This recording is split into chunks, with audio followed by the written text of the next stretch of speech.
Unresolved problem segment tonight, the backlash from the terror attacks in Paris. And it is, in my opinion, critical mass has been reached.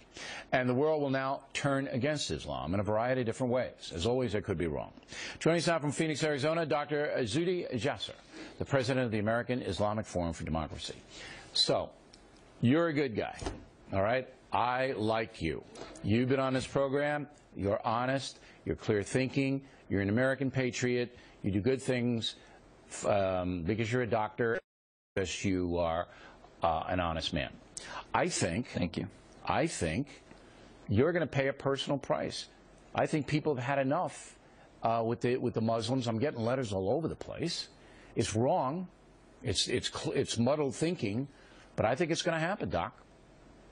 Well, Bill, you know, it takes sometimes some tough medicine for us to wake up, and I've been taking this risk. Many Muslims do, and ultimately, short of the violence, I pray there's no violence against Muslims, but we need urgency. We need fire under our feet. We've been given a pass. There's been denial, and ultimately, the best thing that can happen to Muslims and Islam is to defeat Islamism, to defeat not only ISIS, but all Islamic states. The pool that's creating these radicals right now, the war so-called against terrorism is a whack-a-mole program because it's being created.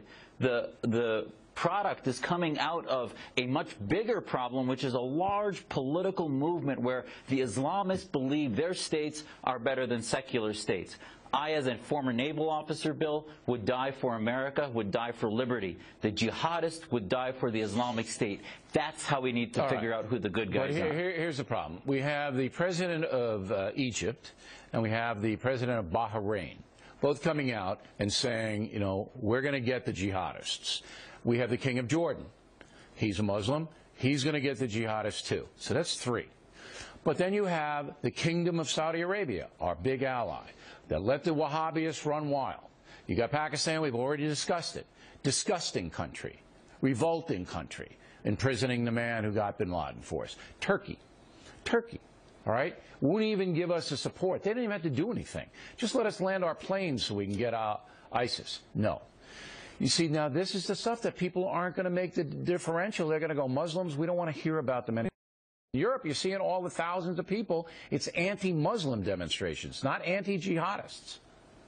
Well, because the lens that we're looking at this has been wrong. Remember, all those countries you listed are still part of the Organization of Islamic Cooperation. They still did not sign the UN Declaration of Human Rights. They signed the Cairo one based on Sharia law.